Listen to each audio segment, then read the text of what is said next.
আমি যে পরিস্থিতিতে আছি পৃথিবীর মানুষ এটা আমি বুঝাতে পারবো না আমি কোন পরিস্থিতিতে আছি। তো মানুষ মনে করে আমি মির্জাফর, আমি খারাপ, আমি তো বুলিং এর শিকার হইতে আছি আমি তো নিতে পারতেছি না। আমার এখন প্রাণনাশের হুমকির মতো আসতেছে চারপাশ থেকে। দেখো আপনারা সবাই আমার মাফ করে দিবেন না, কেউ আমার মির্জাফর টির্জাফর এগুলো বলেন না ভাই, এগুলোর কারণে আমি অনেক অনেক খারাপ অবস্থানে চলে যেতেছি। আমি যে কোনো মুহূর্তে সুইসাইড অ্যাটেম্প করতে পারি, আমার আসলে কিছু করার নাই, কারণ আমি আর নিতে পারতেছি না। আমি যেগুলো করি নাই এগুলো কেন আমার উপর আসবে? সিআইডি কিন্তু আমার মানা করছে যে তোমার যে আমরা ধরছি এটা কিন্তু কেউ না জানো, মানে যখন আপনি ধরতে পারে নাই তখন আমার জিজ্ঞাসাবাদ করছে সিআইডি। আমি এক সপ্তাহ থেকে আমি ওনাদের জিজ্ঞাসাবাদের ভিতরে এবং উপরস্থল থেকে অনেক চাপ আসছে আমার উপরে। একদম সত্যি কথা যেটা বলতে আফ্রিদি ভাই চাইতো না আমরা বাইরে কাজ করি, একদম যেটা লিগেল কথা। আমি একটা লাড়ির মতো আমার ঘুরাইতেছে, এটা তো তারাই বুঝতেছে।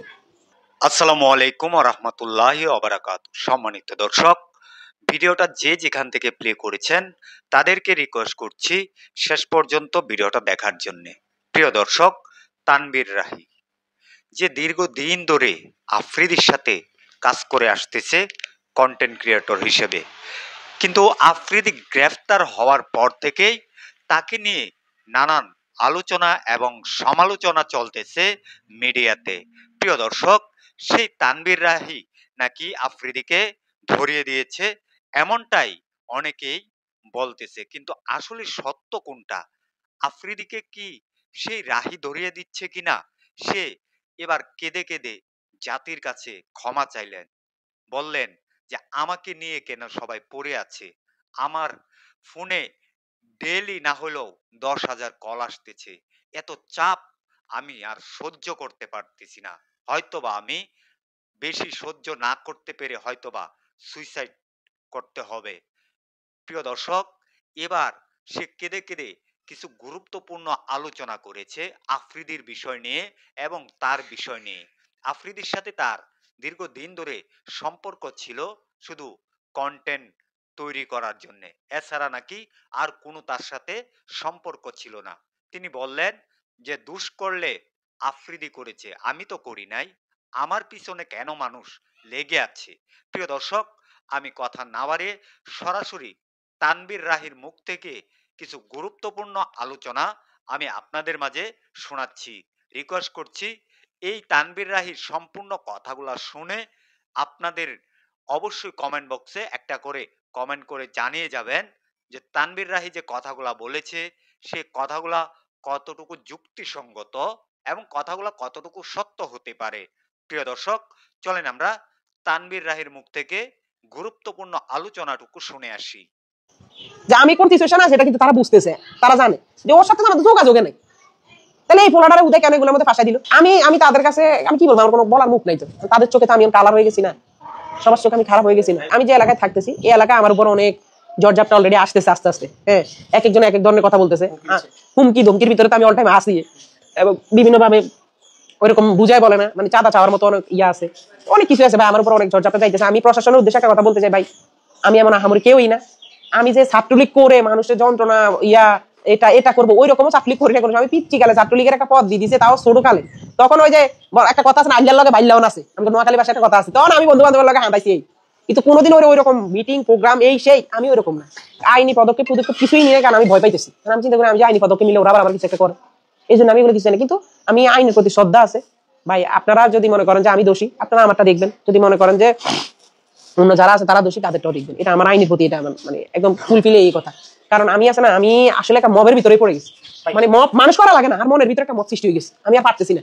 আপনি সিটিতে গেছেন, সিটি জানেন আমি থাকতে দিন ঘুমাই নাই, আমি খাই নাই কিছু, আমার ফ্যামিলি সেম অবস্থা।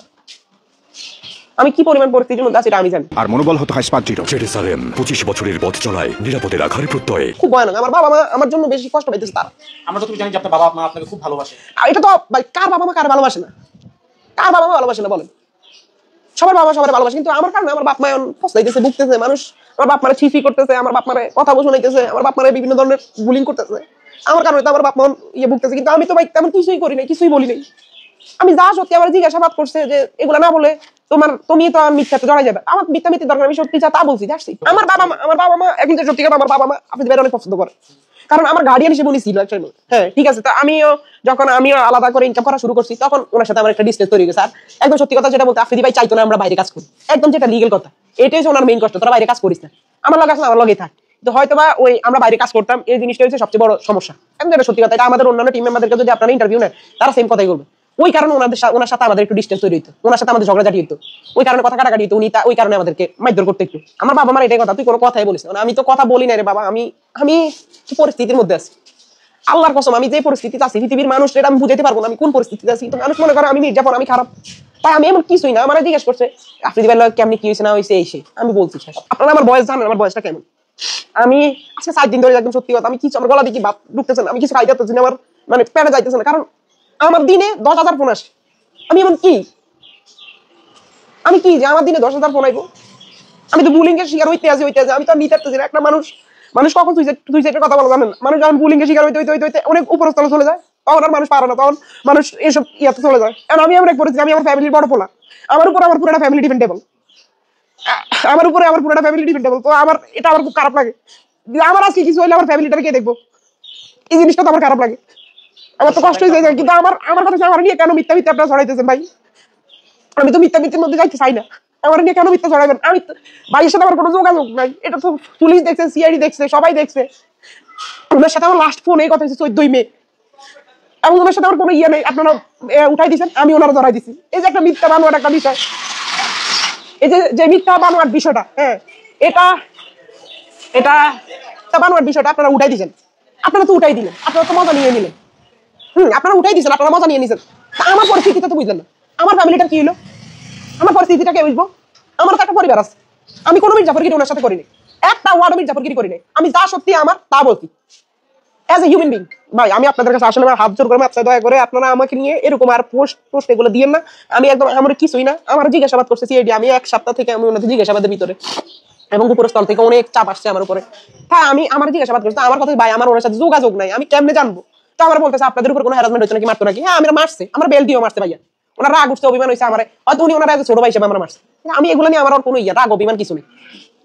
আর উনি ছাত্র আন্দোলনের মামলা খাইছে, ওটা ওনার, কিন্তু ওই চাপগুলো আমার উপর কেন আসতেছে? আমি দেশবাসীর উদ্দেশ্যে এটাই বলবো ভাই, আমি বাঁচতে চাই, আমি আর এই সমস্ত বুলিং এর শিকার হইতে চাই না। আমি যেগুলো করি না কেন আমার উপর এগুলো আপনারা চাপাই দিতেছেন? আমি আপনাদের হাত জোর করে মাপ চাই, দয়া করে আমার নিয়ে আপনারা পড়ে থাকেন না ভাই। বাংলাদেশে অনেক টপিক আছে, ওইগুলো নিয়ে পড়ে থাকেন, আমি আমার কিছু না। এবং আমি বিপিনুর ভাই আর রাশেদ খান ভাইয়ের কাছে বলতে চাই ভাই, আমি আপনাদেরকে চিনি না, জানি না, বা আপনাদেরকে আমি টিভিতে দেখি, মোবাইলে দেখি, আপনারা অনেক বড় মাপের মানুষ, কিন্তু আপনারা আমার নিয়ে পড়ে আছেন। আমি কিছুই না ভাই, আমার শুধু মানুষ একটা টপিক বানাই ফেলতে, এখন আইটা একটা লাতি যাইতে আর একটা লাতি, ফুটবল হয়ে গেছে। হ্যাঁ ফুটবল হয়ে গেছে। কিন্তু আমি ওই আন্দোলন করেও কোনো শান্তি পেলাম না, মানে আন্দোলন করার পরও এখন আমার হলে পোস্ট হইতেছে আমি ছাত্রলীগ করছি, ছাত্রলীগ করে নাই কি, আমি এটা বারবার বলছি। আমার যদি মত, ওই যে রাশিদ খান ভাই বলছিল যে ওকে মত সৃষ্টি করে ধরা দরকার, আমরা তো তাহলে সবাই ধরুক। স্টেটমেন্ট বলতে কি, ওনারা তো আমার মোবাইল ঘাটাঘাটি করছে, আমার মোবাইলে কি আছে ছবি টবি, আমি কার সাথে কথা বলি তাদেরকে ধরছে, হ্যাঁ তাদেরকে ধরছে। এবং সিআইডি কিন্তু আমার মানা করছে যে তোমার যে আমরা ধরছি এটা কিন্তু কেউ না জানা, মানে যখন আপনি ধরতে পারে নাই, তখন আমি তখন না জানাই এইসব বিষয়। তখন যদি এসব বিষয় আসলে জানাইতাম তাহলে কিন্তু আজকে আমি বুলিং এর শিকারটা হইতাম, কিন্তু ওনারা আসলে জানাইতে মানা করছে। আমি তো ভয় দিতাম, আমি একটা ছোট মানুষ, বাচ্চা মানুষ, আমি সব ভয় পাই এগুলা, আমি তারপর এই কারণে আমি বলিনি।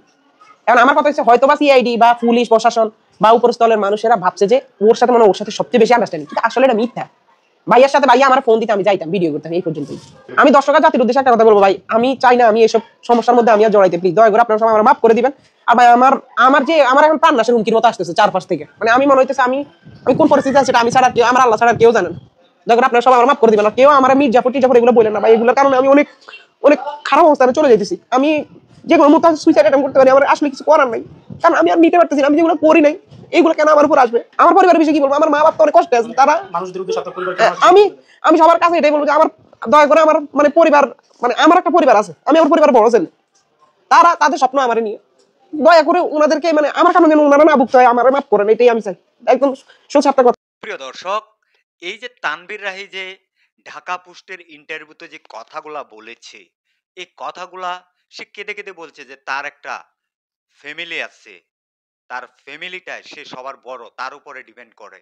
সে কেঁদে কেঁদে অনেক কথাই বলছে। দর্শক, আপনাদের মনে কতটুকু ভালো লেগেছে এবং সে যে কথাগুলা বলেছে সে কথাগুলা কতটুকু সত্য এবং কথাগুলো কতটুকু যুক্তিসঙ্গত, সেটা আপনারা কমেন্ট বক্সে কমেন্ট করে জানিয়ে যাবেন। ভিডিওটা শেয়ার করে সবাইকে দেখার সুযোগ করে দিবেন। সবাই ভালো থাকবেন, সুস্থ থাকবেন। পরবর্তী কোনো একটা ভিডিওতে আপনাদের সাথে দেখা হবে। আসসালামু আলাইকুম।